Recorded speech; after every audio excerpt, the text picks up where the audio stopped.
Alors on va calculer le volume de la pyramide.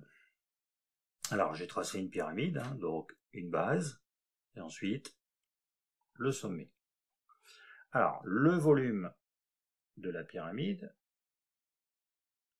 c'est l'aire de la base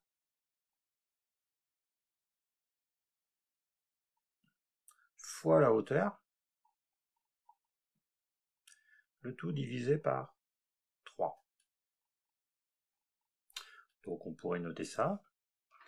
Si on note l'aire de la base par B, un grand B, le volume de la pyramide, c'est donc 1/3 fois l'aire de la base fois la hauteur. Donc on retient bien cette formule.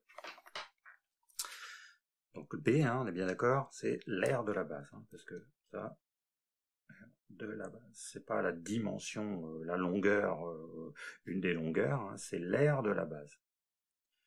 Donc généralement, il faudra faire un calcul pour trouver l'aire de la base.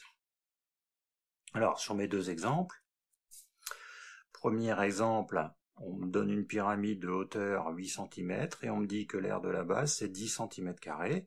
Donc du coup, j'y vais.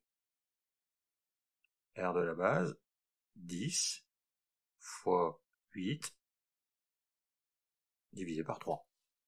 Donc ce qui fait 80 tiers centimètres cubes. Donc voilà le volume de ma pyramide. Pour la deuxième, la hauteur c'est 9 décimètres. Par contre, la base, on ne me donne pas l'aire de la base, mais on me dit, avec les indications, les angles droits, les côtés de même longueur, on me dit que c'est un carré. Donc il faut déjà calculer l'aire de la base. Donc c'est un carré, donc côté fois côté, 5 fois 5, donc 25. Et maintenant je peux calculer le volume de ma pyramide. Donc l'aire de la base, 25, fois 9, la hauteur, divisé par 3. Ensuite, je calcule tout ça. Alors je pourrais faire déjà 9 divisé par 3, ça fait 3, 3 fois 25, 75. Donc 75, ici je suis en décimètres cubes. Voilà, donc attention, pas mélanger aire de la base et prendre ici que 5.